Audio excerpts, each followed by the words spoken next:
Hello and welcome. Today, we delve into a story that challenges everything you thought you knew about wartime engineering and industrial power: the remarkable differences between American and German vehicle design during World War II. Imagine a seemingly abandoned American Jeep in the North African desert, an ordinary machine with extraordinary secrets. How could a simple vehicle outperform the most sophisticated German designs? Did its organized wiring, standardized parts, and easy-to-repair engine hold the key to victory? Were German engineers truly unaware of such practical simplicity, or was this a deliberate strategy to prioritize mass production over perfection? And what does this reveal about the vastly different philosophies driving American ingenuity versus German engineering? What if the true advantage lay not in technological superiority alone, but in the ability to produce, repair, and sustain massive quantities of reliable vehicles, something the Germans could never match? Could this disparity in manufacturing capacity have tipped the scales of victory? In this video, we will trace the journey of one seemingly ordinary Jeep, its revolutionary design, its role in the battlefield, and the lessons learned by German mechanics that would shape post-war industries. We'll uncover how American mass production, built on principles of standardization and simplicity, outpaced the meticulous yet fragile German approach, turning a war of machines into a war of manufacturing might. Get ready, because what begins as a simple story of a vehicle will reveal a hidden truth about the very fabric of victory itself. The real story starts now. November 12, 1942, an unforgettable date in the arid expanse of the Western Desert in North Africa. There, amidst endless dunes and the remnants of a fierce battle, a lone American vehicle lay abandoned beside a ruined British supply convoy. Its crew had fled moments before, overwhelmed by the untenable situation that left no alternative but to abandon their equipment and retreat into the shifting sands. According to the standard procedures of the Wehrmacht, a German military doctrine that emphasized strict tactics, such abandoned vehicles were typically either destroyed or left behind, ensuring they could not fall into enemy hands or be repurposed. Yet, for the reconnaissance unit's commanding officer, conventional thought was insufficient.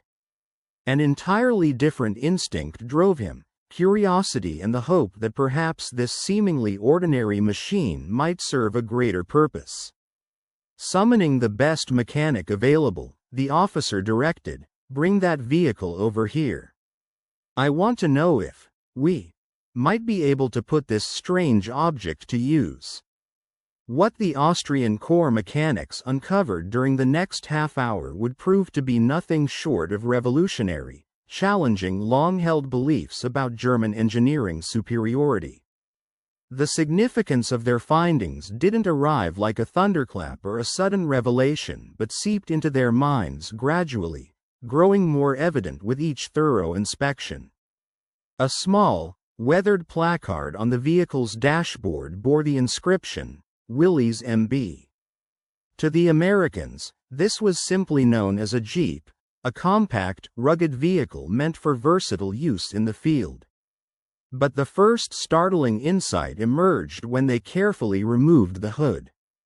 The engine compartment was a gleaming testament to thoughtful design.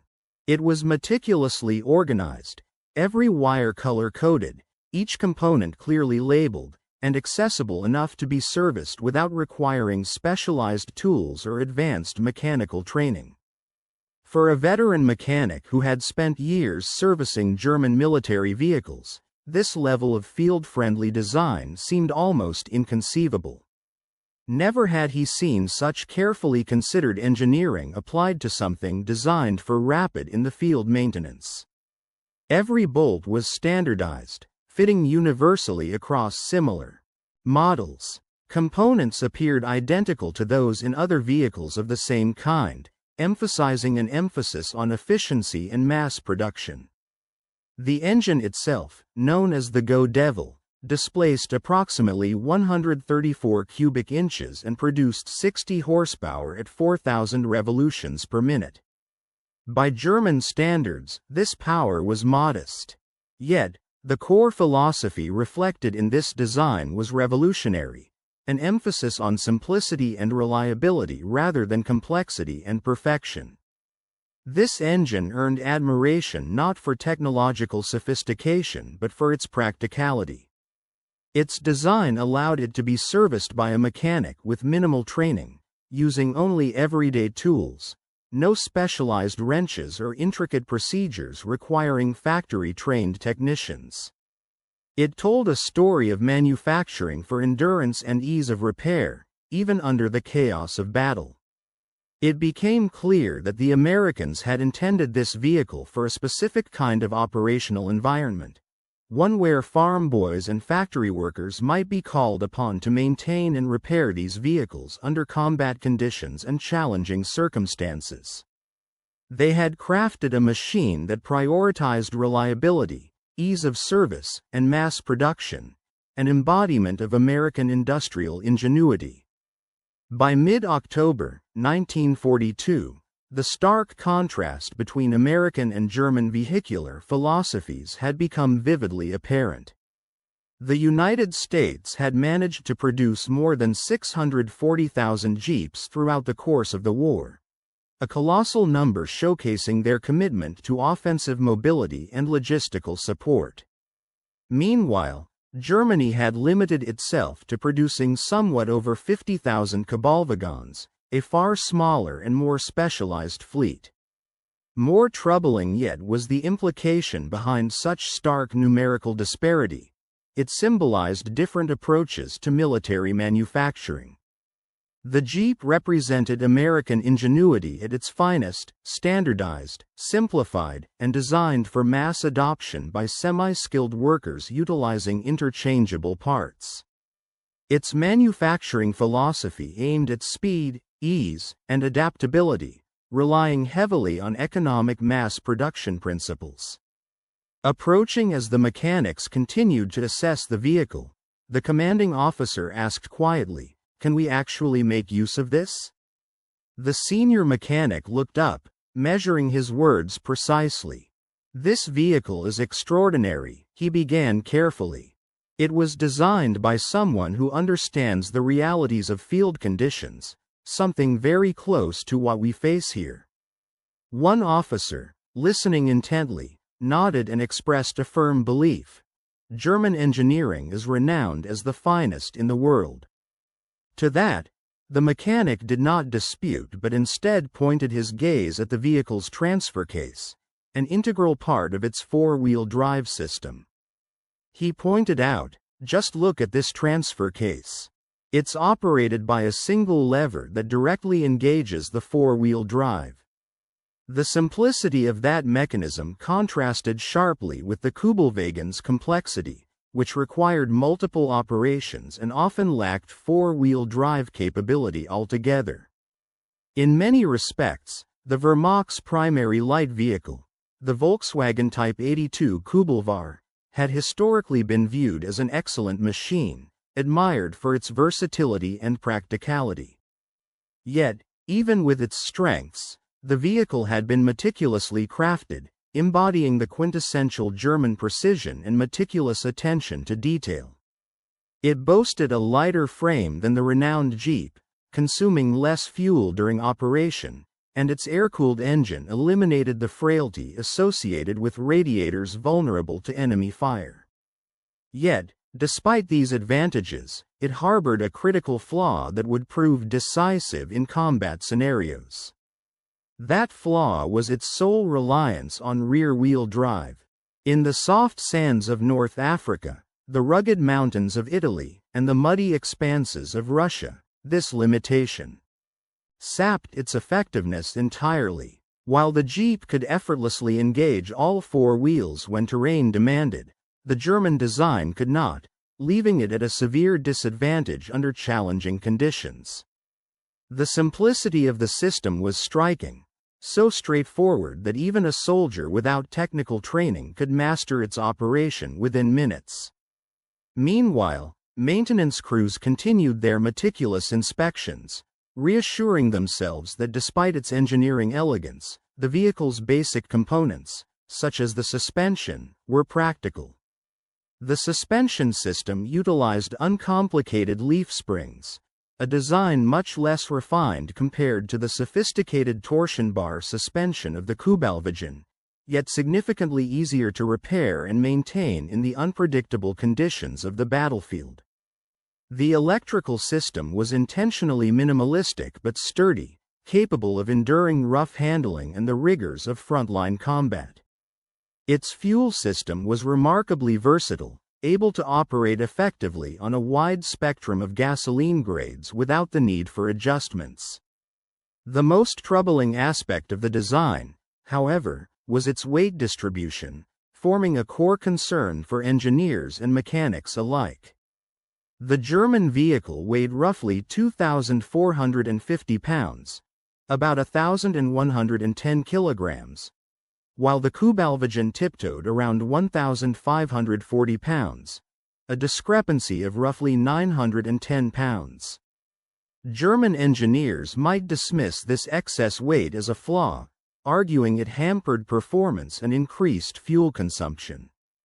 Yet, the mechanics understood that this weight was, in fact, an investment, a vital factor contributing to the vehicle's resilience. This additional heft translated directly into durability. The frame was overbuilt, designed to withstand punishment that would obliterate lighter, more optimized vehicles. The Americans deliberately prioritized reliability over efficiency, steadfast in the belief that a vehicle capable of surviving mistreatment, overloading, and exposure to harsh conditions was far more valuable in total war. They had crafted this vehicle with the expectation that it would be misused, overloaded, and subjected to environments beyond the scope of conventional engineering standards, yet it was designed to endure all such abuse without failure. This approach stood in stark contrast to the myth of American incompetence disseminated by Wehrmacht propaganda. Instead, it reflected a pragmatic engineering philosophy rooted firmly in real-world application rather than theoretical perfection. Remarkably, when the vehicle was returned to the front lines, the mechanics subjected it to an array of rigorous tests over the next 3 days. It was driven through soft sands, terrains where the Kubalvar often struggled to gain traction. They loaded it markedly beyond its rated capacity and pushed it through abuse that would have crippled most vehicles. Yet, the Jeep absorbed each challenge without faltering. In terrains where rear-wheel drive systems typically required painstaking, cautious maneuvering and often resulted in vehicles getting stuck, this Jeep simply powered through with ease. Its low-range gearing enabled it to crawl over obstacles at a slow, controlled pace, something the lighter, differently geared Kubalvar could not match, despite its reduction hubs. Word of this vehicle's robustness quickly spread throughout the African Corps. It became evident that the Americans had a machine that outperformed the German equivalent in nearly every significant aspect. Officers and mechanics from other units flocked to examine the vehicle, their initial skepticism gradually giving way to grudging respect. However, as they realized the full implications of its performance, disappointment often followed. One supply officer, who had prior experience working within German automotive plants before the war, dedicated an afternoon to studying this marvel of engineering. His assessment was succinct and direct. The difference lay fundamentally in the philosophy behind the design.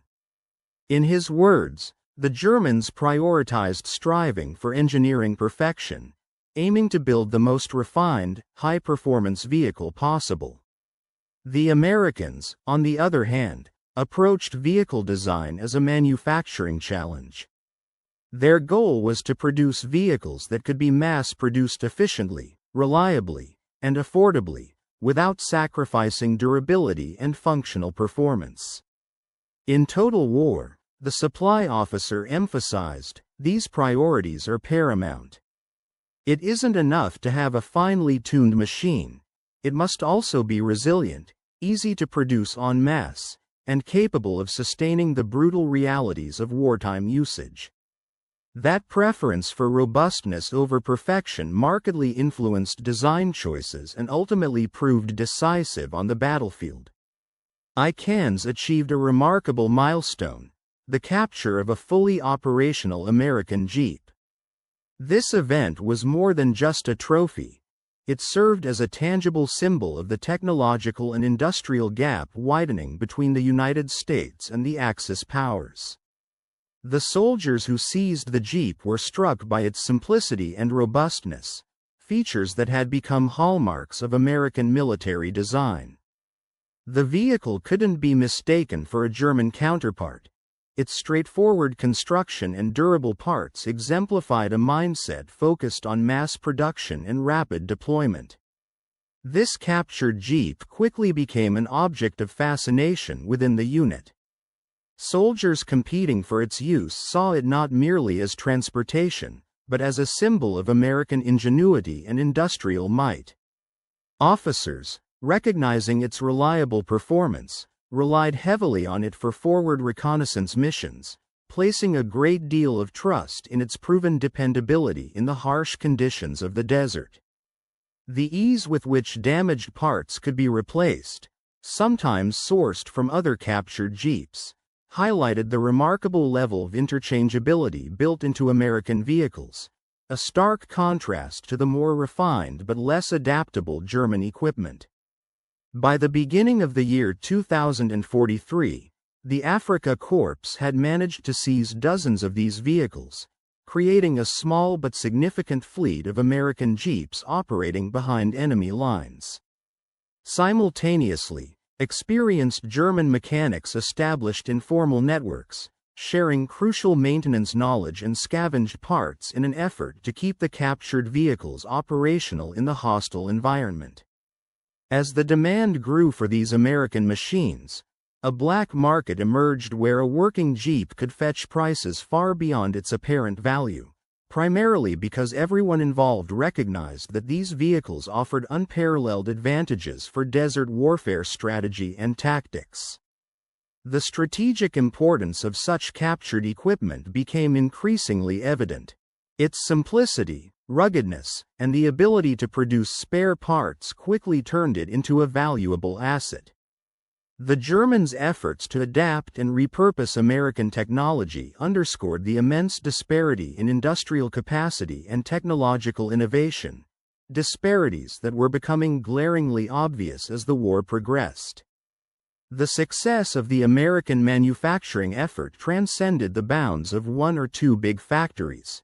It was a nationwide mobilization that leveraged the full scale of the American economy, transforming once ordinary household appliance manufacturers into military producers capable of delivering vehicles and equipment in astonishing volumes. This industrial achievement was now quantified through detailed intelligence reports. In late December of the year 2042, German reconnaissance and technical intelligence services had commissioned a comprehensive study, revealing that American factories were churning out military vehicles at an almost impossible rate, thousands per day. While individual plants, such as the Ford Willow Run facility, were producing revolutionary quantities of aircraft like the B-24 Liberator. At its peak, Willow Run was completing a bomber every 63 minutes, a staggering feat of industrial efficiency. Similarly, the rate at which Liberty ships were being assembled and launched was staggering. They were being built faster than German U-boats and aircraft could sink them. The data painted an overwhelming picture. The total production of U.S. military hardware, including vehicles, ships, and aircraft, far surpassed what Germany, Italy, and Japan combined could manage. Moreover, this manufacturing surge was ongoing, with all efforts aimed at outpacing Axis efforts to disrupt or destroy these supplies. In this climate of rapid technological and industrial advancement, the captured Jeep took on a legendary status among Allied soldiers. It symbolized not only American engineering prowess but also the strategic advantage of superior production capacity. Soldiers eagerly competed for the rare chance to command the vehicle, knowing its robustness meant fewer breakdowns and easier maintenance even in the most unforgiving desert conditions. Its compatibility and uniformity made repairs straightforward, facilitating quick repairs by scrounging parts from other captured Jeeps with almost superficial ease. Military officers placed immense trust in this vehicle's performance, often deploying it for urgent reconnaissance and forward scouting missions. It was no exaggeration to say that its dependability and ease of maintenance had become one of the Allies' secret weapons. Numerous units relied heavily on these Jeeps to gather intelligence, resupply frontline troops, and traverse treacherous terrains where German mechanized units could not easily follow. As the war continued into early 2043, the impact of these technological disparities and the American industrial juggernaut became increasingly difficult for the Axis to contain or compete with, underscoring a fundamental shift in the balance of wartime power. Corps surrendered in Tunisia, marking the end of a significant chapter in the African theater of World War II. In total, around 250,000 German and Italian soldiers laid down their arms, becoming prisoners of war. While their active combat days had come to an end, their education, so to speak, in the vast capabilities of American manufacturing and logistical organization was just beginning. The stark contrasts between German industrial efficiency and American innovation and production became impossible to ignore as they were transported deeper into captivity. In particular, the methods and sheer scale of American logistical operations stood out vividly. American trucks, for example, moved large numbers of prisoners in quantities that, in earlier times, would have necessitated the use of horse-drawn wagons or other primitive means.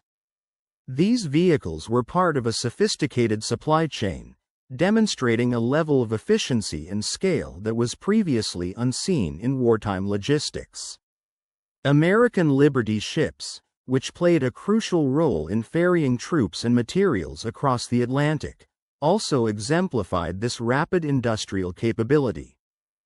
Built at an astonishing rate, typically 5 to 6 weeks at peak production in the year of 1943, these ships transported thousands of prisoners and personnel, far faster than the initial 8-month construction times for early models. Their swift assembly and deployment were testament to the industrial innovation driven by the United States during wartime. Every detail of this vast logistical operation highlighted an organizational capacity that surpassed even the most ambitious German efforts at prisoner processing centers like those in Oran, Algeria. Witnessing captured mechanics observing American motorpool sergeants, one could see the casual, almost effortless, display of maintenance. Skills that, in contrast, would have been virtually impossible to replicate under the bureaucratic and rigid structures of the Wehrmacht. The motorpool itself was a scene of impressive activity. It housed dozens of vehicles, including jeeps, trucks, and command cars, vehicles that served as the backbone of American tactical mobility. Young American soldiers, many of whom were still teenagers, performed maintenance with remarkable speed and self-assurance. Their confidence stemmed from a highly organized system, supported by abundant supplies of tools and parts, all meticulously prepared and easily accessible. Parts were delivered with astonishing immediacy, bypassing traditional requisition delays. This seamless flow was crucial to maintaining operational readiness. All vehicles used a standardized set of components. Any mechanic could repair any vehicle without needing specialized, vehicle-specific knowledge. This broad compatibility was intentional, designed to simplify maintenance and minimize downtime. One particular event stood out during the tour of the motorpool. An American sergeant, who spoke some German, approached a captured mechanic observing the proceedings with curiosity. Breaking the ice, he asked, "You a mechanic?" The mechanic replied with a hint of pride, "First was Africa Corps vehicle maintenance." The sergeant grinned and reassured him, saying, "Well, no war for you now, but I bet you got questions." Song and dance given, he added, "Come on, I'll show you around, not like you can steal anything anymore." What followed was an engaging, informal lesson in American maintenance philosophy. The sergeant guided his new friend through the busy motor pool while elaborating on their approach to vehicle upkeep with remarkable candor. "See," he explained, "the key is, we design everything so that just about any farm boy can fix it." He emphasized that most American soldiers never even saw an engine before basic training, so their equipment had to be simple and user-friendly. He continued, pointing to various features: color-coded wires, standard bolts, everything's labeled. The maintenance manuals, he said, were written for absolute beginners, even at a 6th grade reading level. The purpose was clear. If something broke, anyone could fix it without specialized knowledge or calling in a mechanic. This universal, accessible approach allowed for rapid repairs and minimized reliance on specialists, keeping the entire supply chain moving efficiently. The mechanic examined a Jeep engine that had been disassembled for inspection. Every part was meticulously labeled, from the smallest screw to the largest bolt, making identification straightforward. The accompanying manuals contained detailed illustrations, along with step-by-step instructions, precise enough to be followed by someone with minimal mechanical expertise. The curious prisoner asked, "How many of these do you produce?" The sergeant shrugged, replying, "Hell, I don't know exact numbers, but I'd estimate thousands every week. They keep rolling off the production lines faster than we can ship them out." The scale was staggering.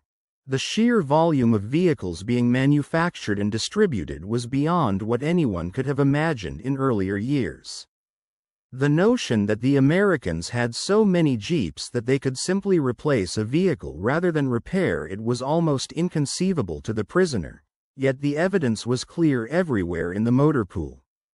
Every week, new vehicles rolled in from the factory, bases brimmed with Jeeps, trucks, and command vehicles, many more than entire German divisions could ever field at one time. The motor pool alone was a testament to American industrial might, an extensive stockpile ready to fulfill the demand without delay, allowing for swift repairs that kept vehicles operational at all times. This readiness meant vehicles rarely remained out of service for long, maintaining the momentum necessary for sustained military operations. American manufacturing did not rely on the precision of individual components, but rather on the seamless integration and interchangeability of parts. This approach simplified even the most complex logistics, significantly reducing the need for a vast inventory of unique spare parts. Instead, a few hundred standardized components, crafted in massive quantities, could be used across a wide variety of vehicles, from Jeeps to heavy tanks, from trucks to specialized transporters. In doing so, they achieved an astonishing economy of scale, producing millions of these parts with simplicity and consistency that the German manufacturing tradition had yet to understand fully during that period. The strategy of shared components extended beyond production efficiency. It created a resilient logistical network, where maintenance personnel anywhere could service virtually any vehicle without requiring a specialized set of tools or parts. Mechanics trained on one model could easily service another, fostering a universal, adaptable system where repair skills and parts seamlessly overlapped. This flexibility accelerated repairs and minimized delays, essential advantages in the fast-moving context of wartime. Meanwhile, across the Atlantic, the incredible capacity of American industry continued to unfold in full view for anyone observing the war effort. During stops along their journeys, prisoners saw firsthand the vast scale of American production capabilities, which wielded a force that often seemed incomprehensible to German observers. The port of Norfolk, Virginia, regularly processed thousands of tons of supplies every day, the operation functioning with remarkable mechanical accuracy and efficiency. Towering cranes moved heavy packages with ease, stacking or dropping cargo at speeds that would have previously demanded an army of workers working tirelessly in German ports like Hamburg. Trains transported large numbers of prisoners across the American landscape, traveling from one point to another in passenger coaches that could easily be mistaken for luxury railcars back home. Yet here they served a utilitarian purpose of moving personnel and supplies efficiently. Vehicles paraded in endless lines, cars parked outside factories, trucks in convoys stretching for miles along highways, evidence of the country's prodigious manufacturing output. Thousands of military vehicles remained parked in depots, waiting for shipment to conflict zones, ready to be deployed with minimal delays. At Camp Hearn in Texas, volunteer mechanics, skilled, dedicated, and resourceful, selflessly offered their expertise in the motor pool to keep the war machine moving. Their knowledge was highly valued by camp commanders, who understood that every available pair of hands was vital in maintaining the vast fleet of vehicles supporting the Allied war effort. Over the following 2 years, these German-trained mechanics worked side by side with American soldiers, crucially maintaining the vehicles that kept the camp, and ultimately the broader operational effort, functioning smoothly. Unlike the precise but theoretically perfect maintenance methods employed in Germany, American mechanics approached vehicle servicing with raw practicality and straightforward efficiency. Their goal was not perfection but operability. When a vehicle broke down, they responded with swift, effective repairs, utilizing whatever parts and tools were available. If a component was missing or damaged beyond repair, they didn't wait for official replacement parts. They improvised, cannibalizing other vehicles or repurposing existing materials to keep machinery running. When a repair was impossible, they requested a new part, which often arrived within a matter of days rather than weeks, demonstrating the incredible logistics network supporting their efforts. Captured German mechanics observed these American methods closely. In Germany, mechanics were trained to service vehicles to factory standards, often requiring specialized tools and meticulous adherence to procedures. The American approach, in contrast, prioritized practical problem-solving, an adaptable, flexible strategy designed to ensure maximum operational uptime under the tumultuous conditions of wartime. In peaceful times, German techniques produced superior results, given the emphasis on precision and quality. However, in the chaos of war, American methods, and the flexibility and speed they embodied, proved far more effective, ensuring the constant availability of operational vehicles. The camp's motor pool at Hearn was a microcosm of this logistical mastery, processing hundreds of vehicles each month with impressive speed and efficiency. Jeeps and light trucks would often be brought in for routine maintenance, serviced within hours and rapidly returned to active duty. This relentless pace owed itself to wild abundance in parts supply and the standardization of components that made swapping out defective or damaged parts a straightforward process. Whenever a vehicle required a replacement or a repair, the parts room was well stocked, ready to meet the demand with parts on hand, rather than awaiting days or weeks for new shipments. This seamless interchangeability of parts, combined with an extensive and well-organized logistics system, was what kept American vehicles and by extension the entire war effort running smoothly. It was a distinctive feature of American industrial strength, exemplifying how mass production, standardization, and pragmatic maintenance could outperform more precise but less flexible methods under wartime pressures. All these factors worked hand in hand to sustain an unstoppable, ever-turning machine that was a crucial advantage in the unprecedented scale had long been meticulously preparing for such a monumental push, and their relentless efforts had culminated in a formidable operation that was both well-planned and efficiently executed. The immense scale of the production facilities, combined with the innovative manufacturing methods, allowed the Allies to outproduce the Axis powers by a wide margin, fueling confidence that victory was within reach. Meanwhile, on the ground, the German military infrastructure faced a growing mess of logistical nightmares, mostly stemming from their reliance on a wide array of vehicle types manufactured by various companies and from different countries. This diversity, though perhaps advantageous in some regards, turned out to be a significant liability in practice.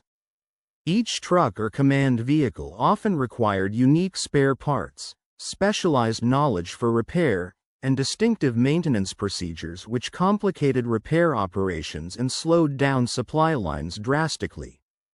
The Germans' reliance on a fraying web of incompatible parts and disparate systems meant that when vehicles broke down or factories were bombed, the entire logistical network often fell into disarray, hindering their operational efficiency. In stark contrast, the American approach to vehicle manufacturing was predicated on a core principle: standardization. From the very outset, American engineers and manufacturers designed equipment with manufacturability and interchangeability in mind.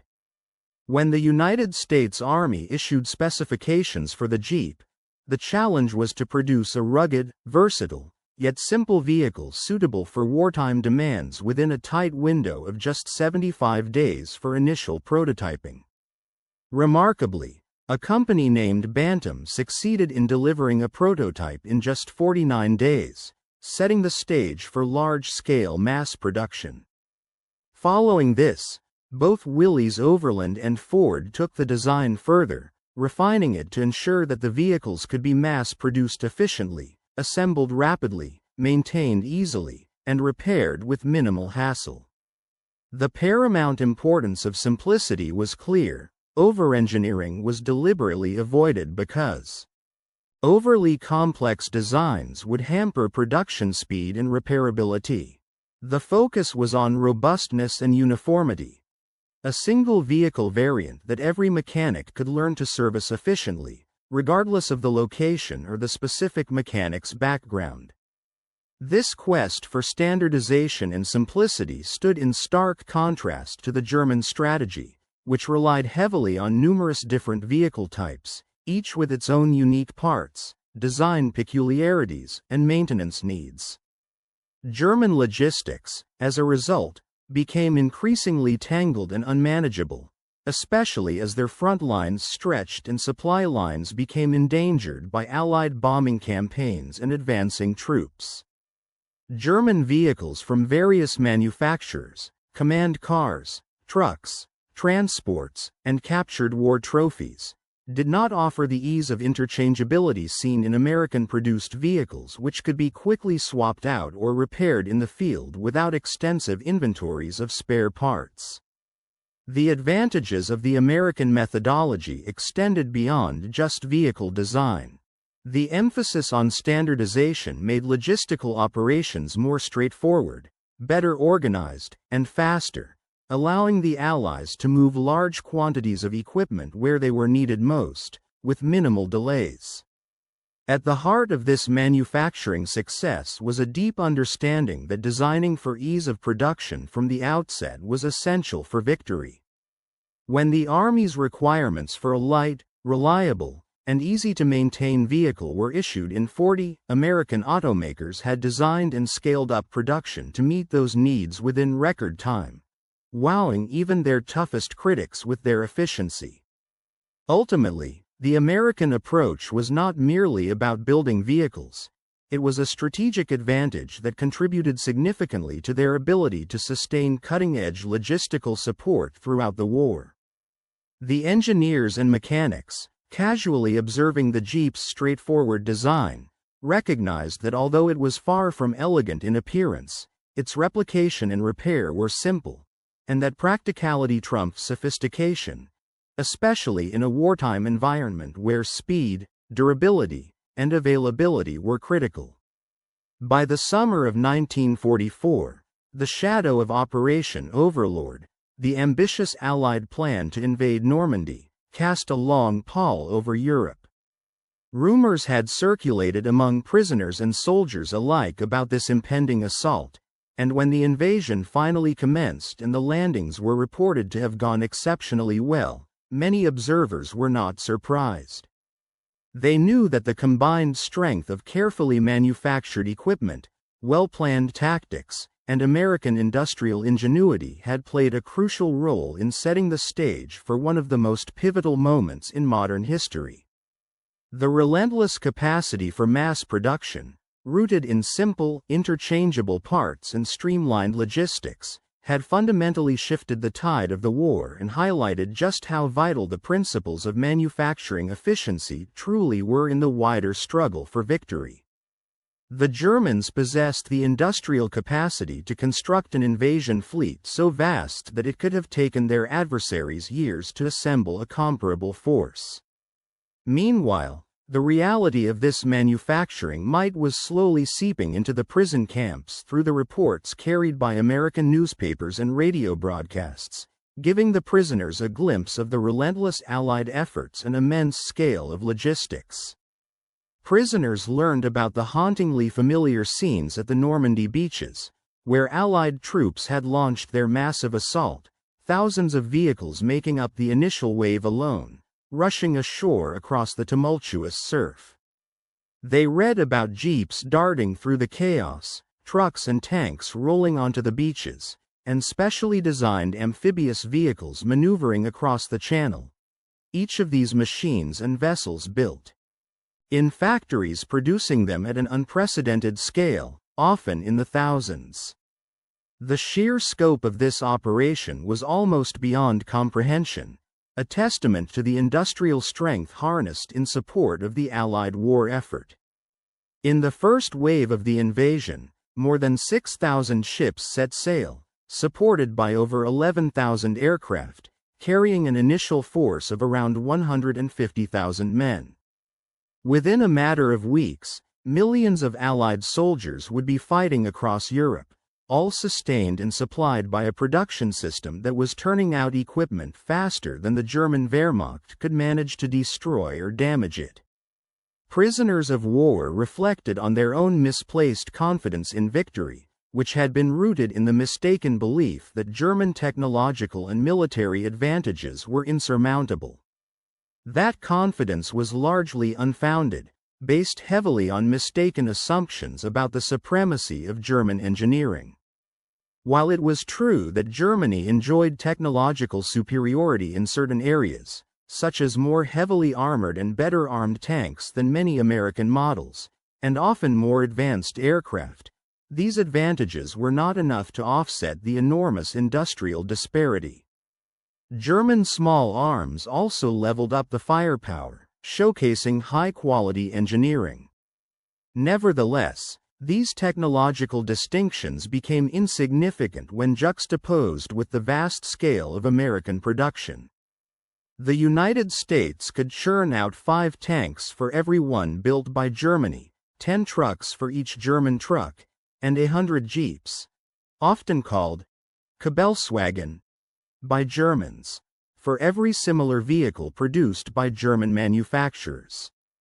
In a typical motor pool within a Texas camp, prisoners observed U.S. soldiers effortlessly loading jeeps onto transport trucks, ready for shipment to ports and onward to Europe.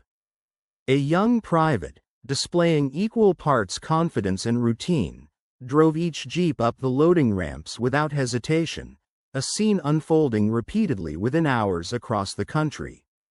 This rapid and efficient loading of dozens of vehicles in less than an hour would be repeated countless times across American military depots and camps, all aimed at replenishing supplies and equipping freshly arriving units in Europe.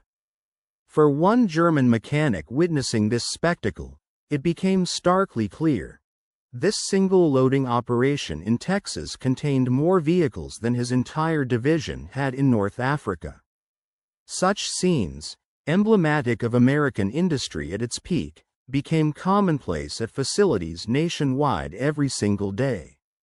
As the magnitude each of these logistical feats became impossible to ignore, the mathematics behind them grew more compelling. Despite Germany's total war mobilization, completely stripping civilian manufacturing to support its military ambitions, the number of military vehicles produced by Germany in the year of 1943 remained under 100,000 in total. In stark contrast, the United States, while maintaining its vibrant civilian economy, produced well over 2 million military vehicles during the same period. The disparity was immense and multidimensional, extending beyond mere quantities. The differences in design philosophy and practicality were just as significant. American military vehicles, jeeps, tanks, trucks, were created with wartime realities in mind: straightforward maintenance, interchangeable parts, ease of operation, and rugged durability. German designs, by contrast, were often based on specifications conceived during peacetime, which, though impressive on paper, proved increasingly impractical as sustained combat required robustness and simplicity. Their equipment was often overly complex, making repairs and field modifications difficult in the harsh conditions of prolonged conflict. By November of 1944, news reached the prisoners of a major German offensive in the Ardennes forest, the force labeled Battle of the Bulge, which would mark Adolf Hitler's last desperate gamble in the West. This offensive was critically dependent on capturing American fuel supplies because Germany, having depleted its fuel reserves, lacked sufficient resources to sustain armored advances. Furthermore, troubling reports detailed Operation Grief, a covert German operation led by Otto Skorzeny using captured American equipment and supplies. Details of this operation painted a disturbing picture of the enemy's ingenuity in utilizing battlefield-captured hardware behind Allied lines, highlighting the broad scope of Germany's efforts to sustain its war machine despite its dwindling industrial and logistical advantages. Equipped with captured jeeps, donned in American uniforms, and carrying false identification documents, a small operational team was tasked with an extraordinary mission: infiltrate the enemy's lines, sow confusion among the Allied forces, and strategically seize vital bridges that could alter the course of the conflict. This daring plan, however, highlighted the stark reality of the German military's logistical struggles. Even the legendary Skorzeny, Hitler's favored commando, famous for rescuing Mussolini, found himself resorting to commandeered American vehicles, simply because German-made transport was too scarce or unreliable at that time. This dependence subtly unveiled the fragile state of the Wehrmacht's material supplies. Unfortunately, despite their cunning and bravery, the operation was ultimately unsuccessful. The American military police proved remarkably swift and effective in their response.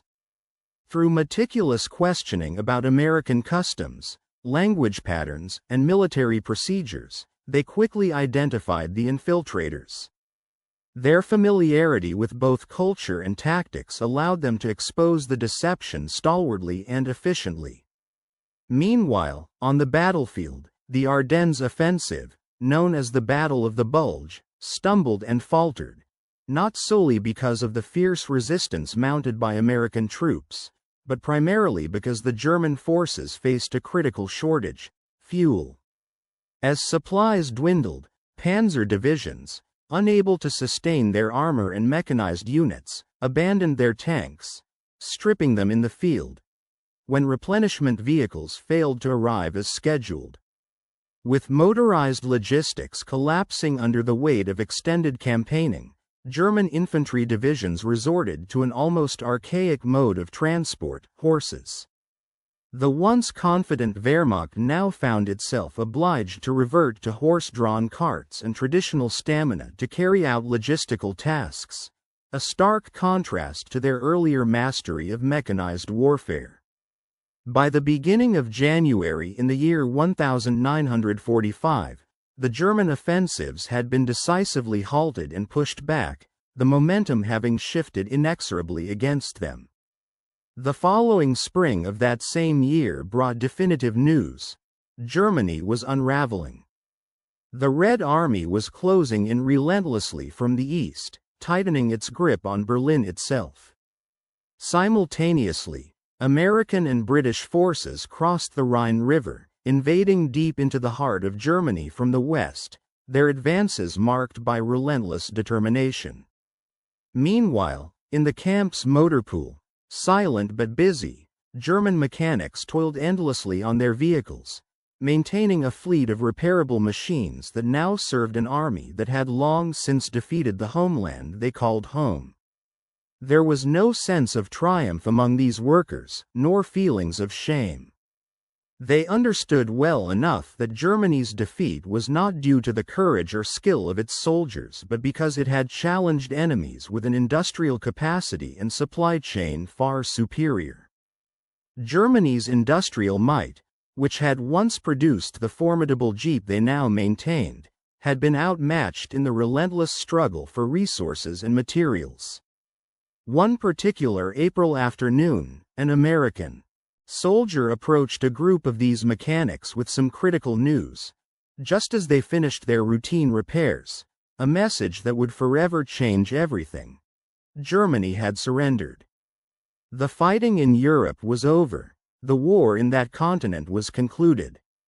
The mechanics, seasoned and weathered by months of hardship, simply nodded in silent acknowledgement. They had anticipated this outcome for some time. It was an eventuality that had seemed inevitable. "What happens to us now?"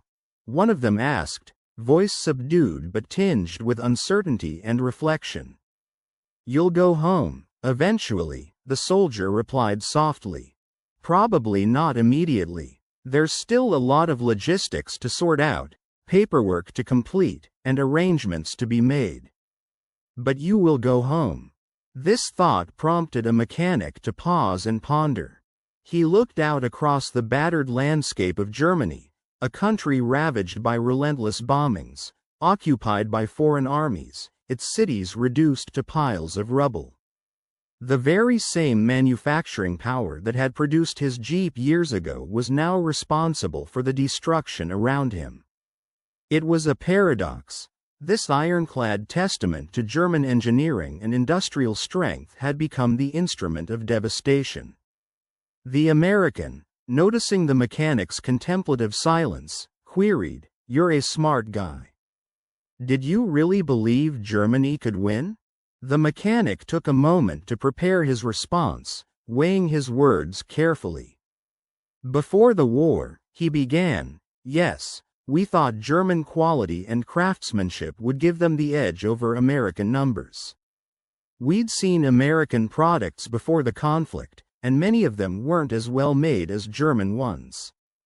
We believed that technological superiority, especially when it came to military equipment, would ensure their victory.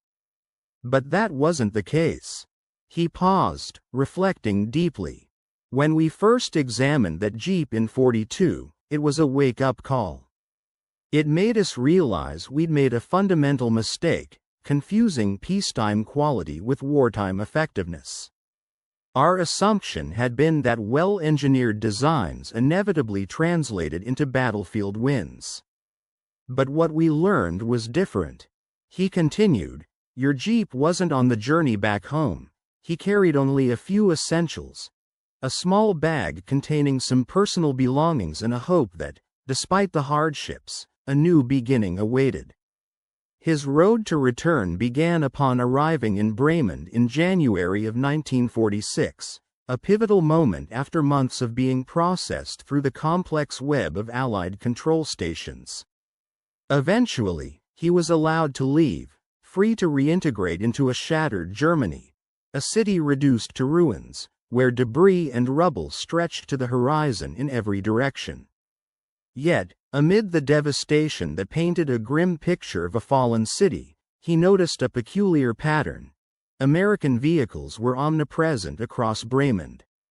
Everywhere he looked, there were jeeps ferrying Allied officers through the broken streets, trucks transporting vital relief supplies, and motor pools filled with vehicles serviced diligently.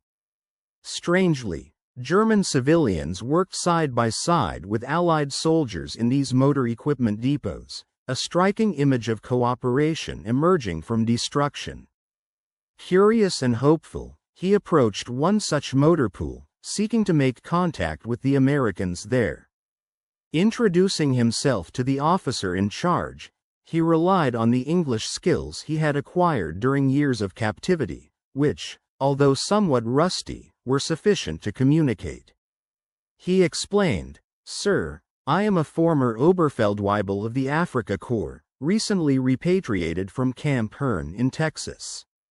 I am a trained vehicle mechanic with experience maintaining American military equipment. Are you currently employing civilian workers?" The American captain examined his documents carefully before responding. "It says here you've worked in our motor pool in Texas for 2 years. Is that correct?" he asked, keenly interested. "Yes, sir," he replied confidently. 2 years of experience. The captain took note of this information, pondering the possibilities. "Germany needs mechanics very badly," the captain admitted. "Most of our German mechanics either lost their lives during the war or still detained in prisoner camps. If you're willing, you can start working with us tomorrow." He further explained that compensation would be issued in occupation script, a form of currency that could be exchanged for rations and basic necessities. An arrangement that symbolized the ongoing war's aftermath yet hinted at a gradual return to normal life. Thus, the former Afrika Korps mechanic found himself employed by the forces he had once fought against, a strange twist of fate, maintaining the very vehicles he had previously scrutinized as enemy equipment. The Allies were in urgent need of skillful mechanics, and he was now an integral part of this new order, doing his part to rebuild something from the ruins. The war's end did not bring immediate peace, but it ushered in a period of cautious reconstruction. Over the following months, he witnessed the slow but steady revival of Germany. American aid, meticulously organized and efficiently dispatched, flowed into the country, food, medicine, construction materials, all arriving in American trucks and distributed under carefully orchestrated plans. These supplies arrived thanks to American planners, who approached the monumental task of rebuilding with systematic precision, embodying the organizational prowess that had helped secure victory in the conflict. His role expanded to include training young Germans at the motor pool, sharing American maintenance techniques that had proven so vital. Many of his students were former members of the Wehrmacht, men who recognized that their military careers were at an end, and that they now needed civilian skills to forge a new life in a Germany that would abandon its previous militaristic path.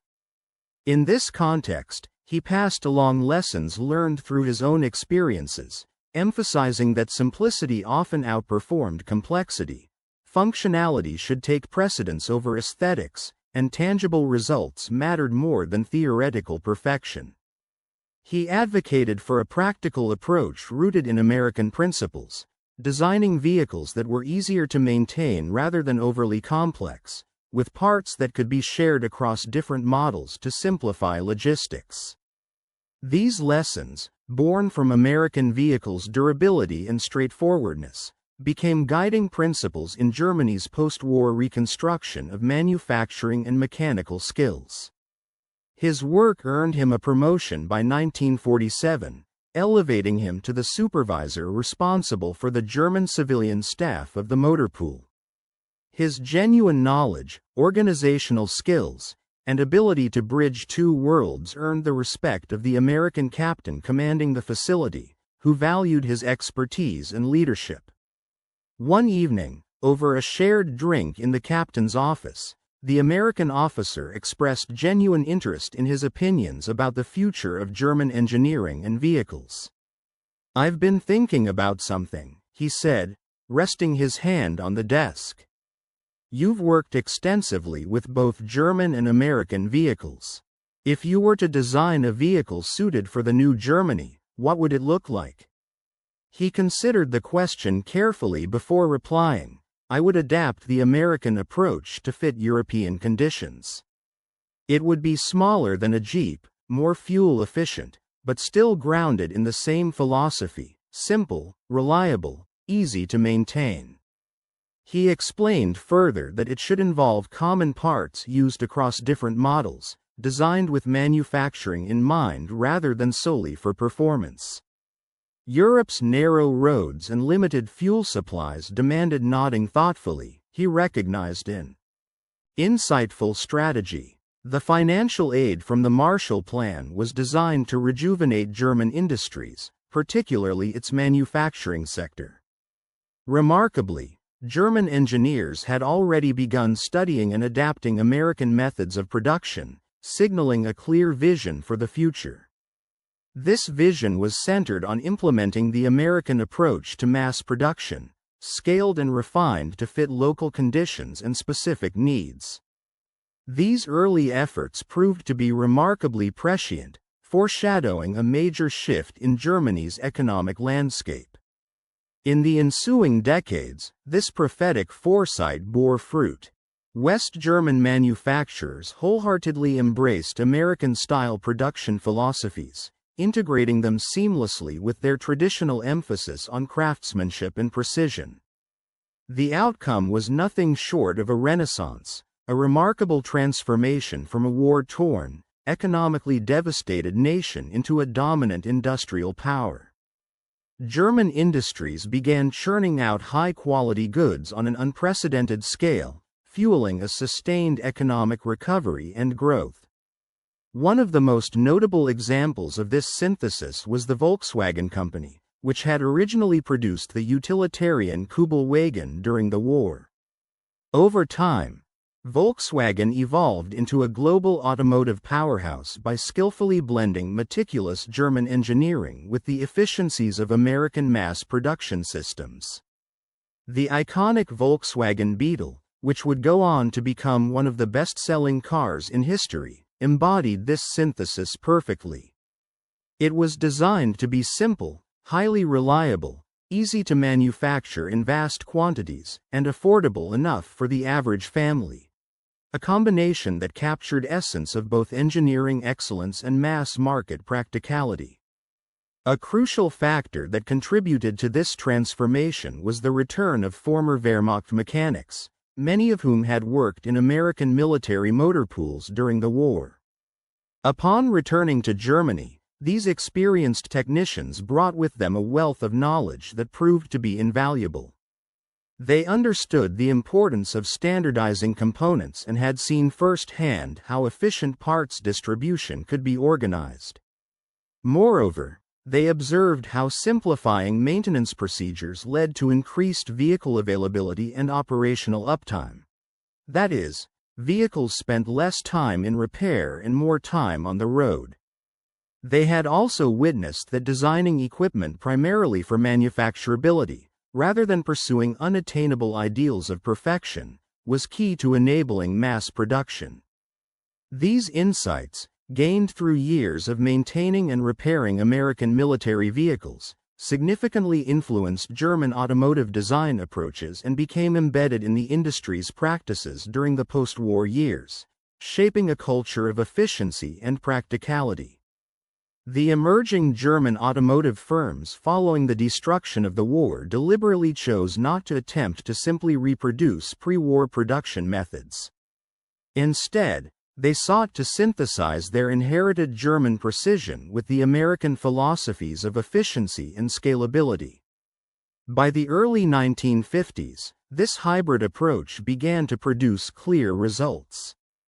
Production levels at Volkswagen increased dramatically, jumping from mere thousands of vehicles per year to hundreds of thousands, showcasing the power of integrating American techniques with German craftsmanship. Meanwhile, established firms like Mercedes-Benz began adapting assembly line techniques, making subtle but meaningful modifications to uphold their high-quality standards. BMW restructured its manufacturing processes to focus on component commonality across different model lines, maximizing efficiency and reducing costs. This collective shift played a critical role in what became known as the German economic miracle during the 1950s and 1960s. The strategic blending of these manufacturing philosophies propelled West Germany to the forefront of the export economy. Its vehicles, characterized by a unique combination of reliability, affordability, and engineering excellence, found markets across the globe. Products born of this hybrid approach stood out because they combined strengths drawn from both German precision and American mass production methods, an amalgamation that neither nation's pre-war industrial philosophy could have produced on its own. Hugh M. Cole, a respected American Army historian, captured this perspective through interviews with Wehrmacht generals after their surrender. He documented their admiration for the practical ingenuity behind American military equipment, particularly highlighting the Jeep. To many, the Jeep symbolized more than a vehicle. It represented a fundamental shift in manufacturing philosophy that had borne the most significant strategic advantage in the war. Unlike the formidable B-17 bombers, Sherman tanks, or powerful artillery pieces, it was the simple Jeep that captured their admiration because it exemplified the efficient, reliable, and versatile production methods that had ultimately secured victory. General George C. Marshall himself lauded the Jeep as America's greatest contribution to modern warfare. This assertion was far from mere hyperbole. The Jeep epitomized the core principles of modern manufacturing: standardization, simplification, design for ease of production, and an emphasis on reliability rather than unnecessary sophistication. These principles not only transformed military logistics and tactical mobility but also laid the groundwork for post-war industries around the world, influencing global manufacturing standards for decades to come.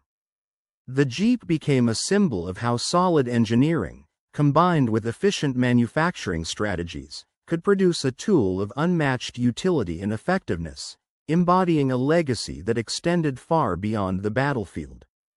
By the year 1943, the United States Army had accumulated an extensive body of knowledge regarding the vehicles it had captured from the Germans, particularly the Kubalvar series of wagons. This accumulated expertise was sufficient so that the military authorities could issue a comprehensive technical manual, designated as TME 903, which served as a complete reference guide on how to operate, manage, and maintain these complex German vehicles. This authoritative manual, carefully crafted with detailed technical descriptions and maintenance procedures, was officially published on the 6th of June in 1944, a date that coincided with the D-Day landings in Normandy. Its release played a crucial role in equipping the American forces during the Allied invasion of France, allowing them to effectively utilize any Kubalvar they managed to capture along the way. Interestingly, despite capturing thousands of German Jeeps during the campaigns, the Wehrmacht never produced an equivalent manual for their iconic vehicle. They did not feel the necessity to do so, as the design of the Jeep was sufficiently intuitive that any German mechanic, regardless of formal training, could figure out how to operate and maintain it with minimal guidance. This stark contrast in approach vividly illustrated the underlying difference in design philosophy between the two vehicles. The Kubalvar was a highly sophisticated piece of machinery, requiring a meticulously detailed manual, often translated into English and other languages, to help American mechanics master its complex systems. By contrast, the Jeep was engineered for simplicity and practicality, so straightforward that it didn't demand a formal manual for operation or maintenance, even by German personnel unfamiliar with American standards. The post-war years, particularly beginning in the 1960s, saw the emergence of reunions where veterans gathered to reminisce and share their experiences. These reunions often included former members of the Africa Corps, who had been captured in Tunisia and had served in North Africa during the North African Campaign. It was at one such gathering, in 1967, that an informal discussion sparked among veterans about the relative merits of the vehicles used during the war. One retired mechanic present at the gathering shared his observations and insights. He pointed out that, in many ways, the Kubalvar was actually a better engineered vehicle, especially given its numerous advantages. It was lighter, which improved mobility, it was more fuel efficient, a critical factor in desert conditions, and its air-cooled engine provided robust cooling performance where other engines would have struggled. However, even with these engineering advantages, the veteran admitted that the Jeep had the upper hand when it came to design suited for modern warfare. Its four-wheel drive system was an essential feature, enabling adaptability on varied terrain. Its maintenance was simpler due to fewer complicated systems. It used common parts that facilitated repairs and replacements, and most importantly, the Jeep could be produced in quantities that the Germans could never hope to match. An elderly officer, who had once commanded a reconnaissance unit, nodded in agreement during the discussion. He recalled the first time he had captured a Jeep, back in 1941, and how, at the time, his team considered it crude compared to their more heavily armed and complex vehicles. It took months of experience for them to realize that the Jeep's seeming simplicity was, in fact, a form of elegant, efficient design, an asset that proved invaluable on the battlefield. By 1943, every American military unit had come to rely heavily on captured Jeeps because they proved to be more effective under combat conditions. Another veteran added, recounting his own experiences, that the most dispiriting realization came when he learned that the United States was producing at least 100,000 Jeeps in just a single week, something the Germans could not match with their own vehicle production. It was a stark reminder that the Allies' advantage did not solely stem from battlefield tactics or combat effectiveness but was significantly rooted in the sheer scale of American industrial output. This realization confirmed, in the veterans' words, that the Germans were doomed, not necessarily because they lacked the technical ability to produce vehicles, but because they simply could not produce enough machines quickly enough to replace losses on the battlefield. Such discussions and experiences reflected a broader consensus among soldiers of both nations. The Germans held tremendous respect for the reliability, versatility, and engineering of the Kubalvar series, particularly its application as a vehicle capable of handling tough terrain and demanding operations. Yet, they also recognized that the Jeep represented a different kind of battlefield advantage, one that embodied the depth of American industrial capacity and logistical prowess. It was a symbol of what the American war effort could achieve through mass production, not just technical sophistication alone. Throughout the war, the logistical situation of the Wehrmacht was often dire. From the earliest days of fighting, it was evident that the German military's reliance on horse-drawn transport systems had hindered operational flexibility. As the war progressed into 1943, media reports and official figures indicated that roughly 80% of German divisions depended on horses and mules for their logistical support. The German army had entered the conflict with a formidable stock of around 5. The prowess of American logistical operations surpassed that of the Germans by a significant margin, leaving a vivid impression across the battlefield. While German supply convoys often faced constraints imposed by the slow march of horses, managing to cover perhaps 30 kilometers in a single day under ideal conditions, the Americans could dispatch entire supply columns that traveled hundreds of kilometers within just a 24-hour period. This vast disparity in mobility and logistical capacity was a decisive factor during the conflict, shaping the outcome in subtle but profound ways. When high-ranking Wehrmacht officers analyzed their defeats, their assessments consistently highlighted material shortages and logistical limitations rather than tactical shortcomings or strategic blunders. Despite the combat proficiency, skill, and unwavering courage exhibited by the German soldiers, the reality was that their supply chain could not keep pace with the rapid advances of their enemies. This inability to sustain prolonged operations stemmed from industrial deficiencies that hampered the production of essential equipment and vehicles. The iconic Jeep emerged as a stark symbol of this technological and material gap. Its widespread presence on the battlefield made the disparity unmistakable. Every German soldier, upon encountering an American Jeep, immediately understood what it signified. This vehicle, so plentiful that Americans regarded it as virtually disposable, epitomized reliability and simplicity. It was built to such high standards that minimal maintenance was needed, and its straightforward design allowed any soldier, regardless of technical training, to operate or fix it. Its effectiveness in combat became apparent when German units, often in dire need, preferred to scavenge and use captured Jeeps rather than rely on their own dwindling vehicle supplies. By the year of 1976, the U.S. Army recognized that the Jeep's era was drawing to a close and initiated the replacement of this stalwart vehicle with the HMMWV, a modern light military utility vehicle. The Jeep's remarkable service life, spanning 35 years, stood out even among military vehicles, which are typically incessantly upgraded or replaced. Many crews and military reserves continued to operate and maintain Jeeps for decades beyond their initial production, testament to their durability and practicality.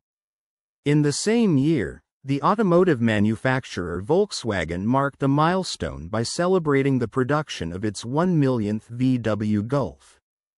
Just as the Jeep had come to embody ingenuity and resilience for the military, the Golf, like its predecessor, the Beetle, represented a fusion of German precision engineering and American mass production efficiency. This synthesis played a pivotal role in the reconstruction of Germany's industrial landscape, leading to a resilient economy. By the 1980s, West Germany had cemented its place as one of the world's foremost economic powers. Its automotive industry exported millions of vehicles annually, symbolizing the nation's reputation for quality and durability. Yet this reputation was not solely rooted in tradition. It was increasingly founded on innovative manufacturing techniques that drew heavily from American influence. The American approach to mass production and standardization had significantly boosted German automotive quality, making reliable vehicles not merely a matter of craftsmanship but also of efficient process. The bond between the two countries and their military histories was memorialized during post-war reunions. The final gathering of Africa Corps veterans took place in the late 1990s, specifically in 1998. Fewer than 25 of these men, all aged in their 70s or 80s, attended, a poignant reminder that they were survivors of a conflict that had concluded more than a half-century earlier. During this reunion, someone mentioned that a local museum had acquired a restored Willys MB Jeep, sparking immediate interest among the veterans. Most of the elderly men, once young soldiers fighting in Africa, approached the vehicle with reverence and curiosity, their eyes reflecting a mixture of nostalgia and respect. They gathered around it, examining it closely with the trained eyes of mechanics and warriors who had once relied on such vehicles in combat. One veteran, with a touch that betrayed his arthritic fingers, reached out to graze the hood, slowly tracing its familiar contours. A tactile connection to a bygone era. "I captured one of these back in '42, he said softly, his voice tinged with pride. "Used it for 3 months before I got wounded at El Alamein. Best vehicle I ever drove, better than anything we had." As he finished, another veteran nodded solemnly. "I remember examining one in Tunisia just before our surrender," he recalled. "I couldn't believe how simple the design was. It made me realize we'd been approaching vehicle design all wrong, too complicated, too hard to produce and maintain." His words encapsulated a universal truth. A third veteran interjected, "They made over 600,000 of them. We only produced about 50,000 Kubalwagons." The stark ratio expressed itself without need for further explanation, illustrating the sheer dominance and widespread adoption of the Jeep during the war. They stood in contemplative silence, the vehicle before them, no longer a war machine, but an artifact, a relic of triumph and ingenuity. It rested quietly, symbolizing a half-century of history. Its war was over, yet the legacy endured. For these veterans, the vehicles they examined represented far more than mere artifacts of history. They embodied the pinnacle of industrial achievement that had ultimately defeated their forces. To them, these machines stood as tangible evidence of the production capacity that had overwhelmed them during the war, a testament to the powerful engineering and manufacturing efficiency that had ensured victory for their adversaries. One veteran, finally able to articulate his thoughts with a sense of awe, remarked, "We never had vehicles like these." He made a pointed comparison, not in the sheer number produced, nor in the reliability of their operation, nor even in the fundamental philosophies that guided their design. In essence, what the Allies built appeared to be a different kind of vehicle altogether, crafted with the relentless pursuit of perfection, as opposed to a focus on mass production alone. They engineered for excellence, for durability, for optimal performance, whereas the Germans had traditionally prioritized quantity and practicality over refinement.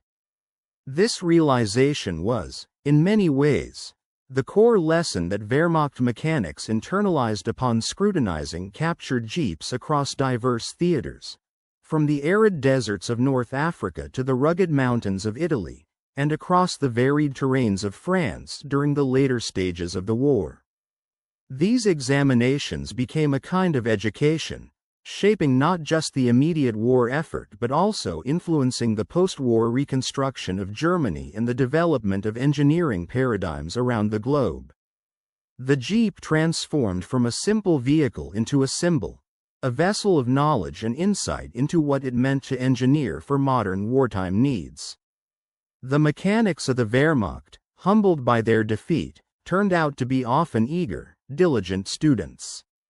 Their dedication went beyond merely understanding how to keep the American-built equipment operational. They sought to comprehend the underlying design principles. They pondered why these vehicles had been engineered as they were and what those choices revealed about Western manufacturing philosophies that had powered the Allied victory. Despite the pain that accompanied this learning process, accepting that their own cultural emphasis on technical superiority had been challenged, their acquired knowledge laid the groundwork for Germany's eventual rebuilding and economic resurgence.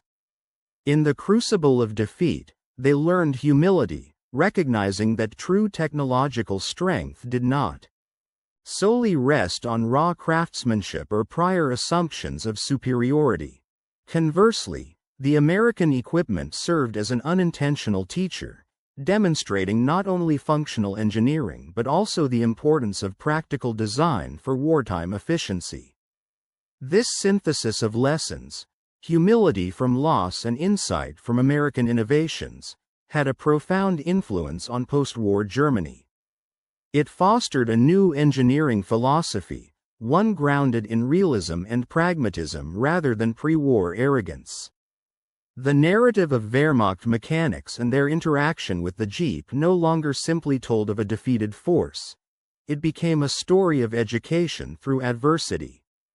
Pride had long led them to believe that German engineering was unrivaled, superior in quality, in craftsmanship, in sophistication, capable of prevailing through excellence over mere numbers. They believed that meticulousness and complexity would secure victory over quantity and straightforwardness. However, reality proved to be much more nuanced. American military vehicles, while not necessarily superior in every technical specification, were undeniably better suited to the realities of modern warfare. They were designed to be mass-produced rapidly, easily maintained by personnel with minimal training, constructed with common interchangeable parts, and designed for durability under extreme conditions.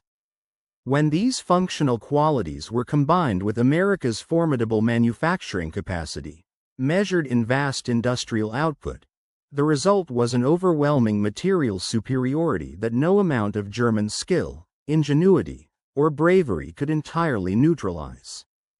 Though the Wehrmacht possessed formidable soldiers, capable officers, and sophisticated equipment, they lacked the essential foundation needed to sustain a total war effort, particularly against enemies who could manufacture a new vehicle just as quickly as they could be destroyed.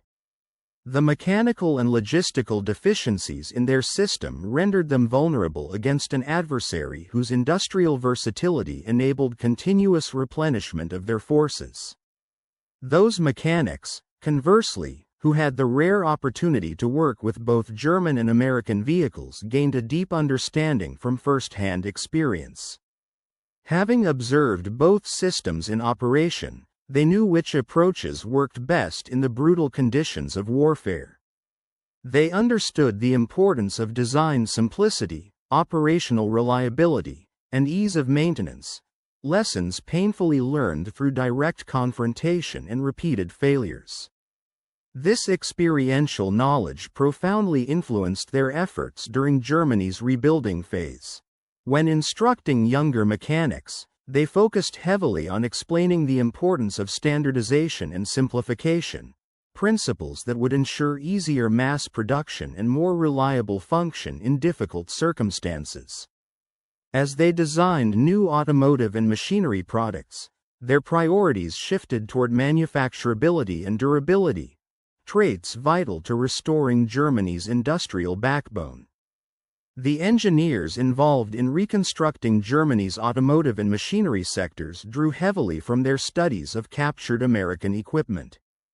Many had worked within factories, helped analyze the workings of American vehicles in field conditions, and applied these insights to develop more efficient and reliable German machinery.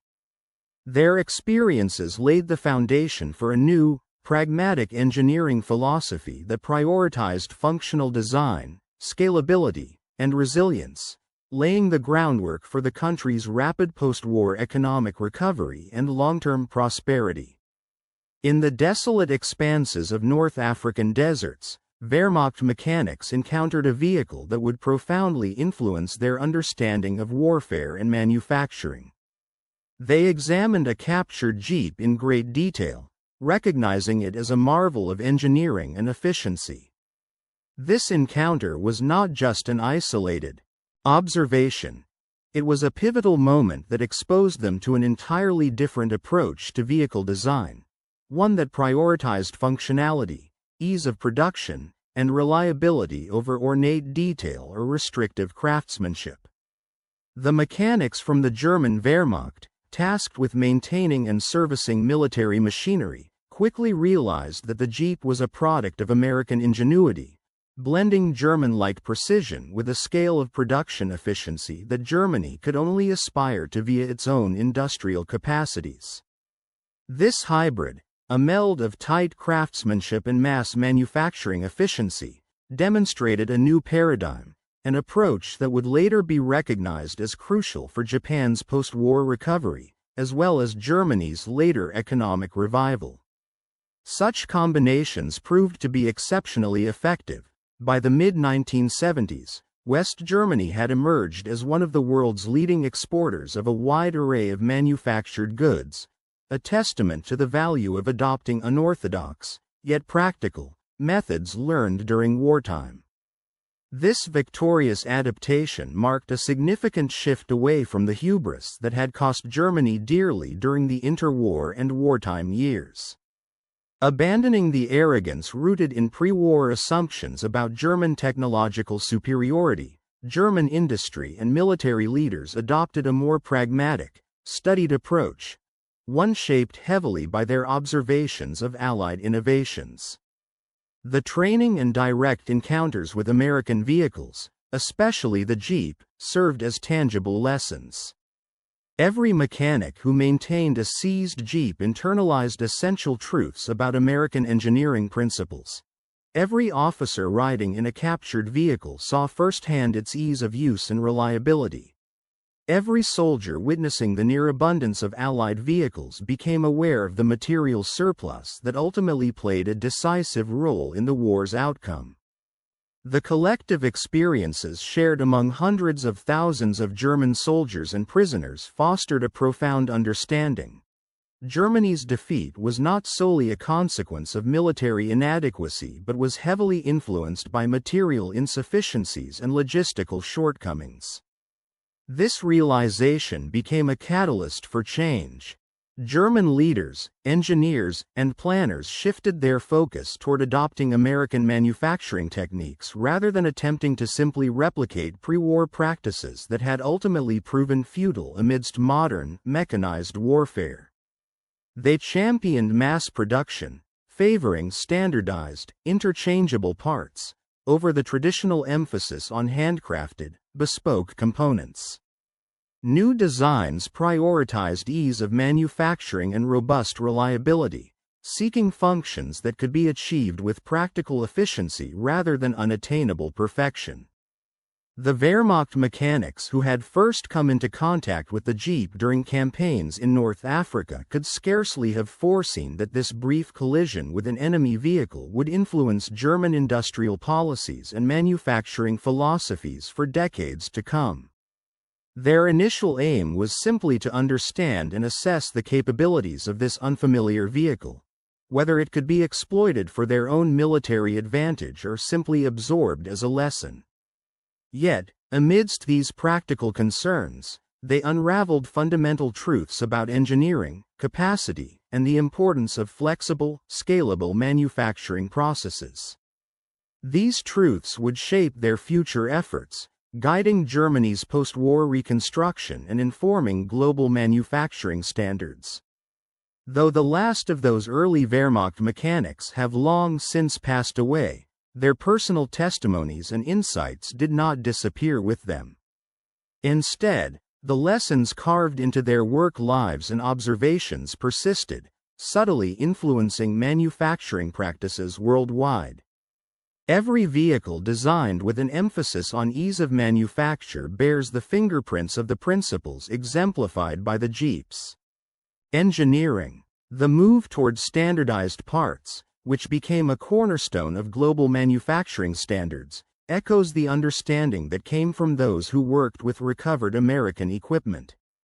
Reliability, initially observed and emphasized by Wehrmacht mechanics maintaining captured vehicles in harsh desert conditions, became a universal aim, a core value in production and engineering circles. The fundamental lesson was clear. Assumptions of superiority in design needed rigorous scrutiny, and utility should take precedence over superficial sophistication. The emphasis shifted toward creating vehicles and machinery that could be produced, maintained, and operated with consistent ease, rather than striving for unattainable perfection in every detail. This transformative perspective played a vital role in turning Germany from a defeated enemy into a prosperous, innovative leader in industry and engineering. The Germans, who once admitted with humility that they had never encountered a vehicle quite like the Jeep, simple yet highly effective, became active architects of renewal. Their renewed humility, born from defeat and cemented through careful observation, proved to be more advantageous than the prideful overconfidence that had led to catastrophe. From the late autumn of the year 1942, during a routine examination of a captured Jeep in the North African desert, this unassuming vehicle symbolized a revolutionary lesson in manufacturing and military strategy. It was through such moments of confrontation and analysis that German mechanical ingenuity was subtly redirected, setting in motion an era of innovation that would eventually reshape their industries and contribute significantly to their post-war recovery and enduring prosperity. The mechanics who operated the captured Jeeps embarked on a remarkable journey of discovery, a path that would eventually leave a profound impact on an entire generation. These skilled individuals, responsible for driving and maintaining these unique vehicles, openly confessed that they had never before encountered machinery quite like these captured Jeeps. This honest admission signified more than just a recognition of unfamiliar technology. It served as the initial spark of a deeper understanding that would eventually lead to transformative knowledge. Such newfound wisdom played a crucial role in shaping the future of their nation, laying the groundwork for rebuilding and renewal. This pivotal moment of acknowledging unfamiliarity, paired with a willingness to learn, ultimately fostered a spirit of innovation and resilience that contributed significantly to their collective progress.